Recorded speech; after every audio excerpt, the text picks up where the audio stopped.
নামাজের কাতারে কিভাবে দাঁড়াতে হবে, নামাজের কাতারে কিভাবে দাঁড়াতে দেখাতে হবে। তিনজন যখন দাঁড়াবে তখন গাঁটের সাথে গাঁটের বরাবর সোজা করে দাঁড়াবে, গোড়ালির সাথে গোড়ালি, ও পায়ে আঙ্গুলের পায়ের ডগার আঙ্গুলের সাথে আঙ্গুল নয় হাইলে হাদিসরা।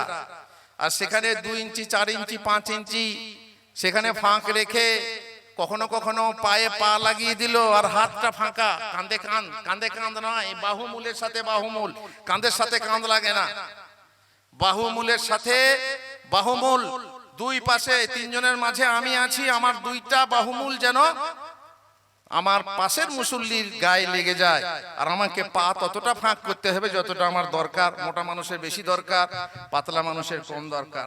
এইভাবে দাঁড়াতে হবে। কি বললাম, যদি দাগ থাকে তো দাগের শেষ সীমানায় গোড়ালি দেবেন, পায়ের আঙ্গুল না, পায়ের আঙ্গুল ঠেকিয়ে কাতার সোজা হয় না, কারো পা ছোট কারো পা লম্বা, তো সবারই গাঁট বরাবর, কাব বিল কাব হাদিসে এসেছে, কাব আঙ্গুলের কথা আসেনি।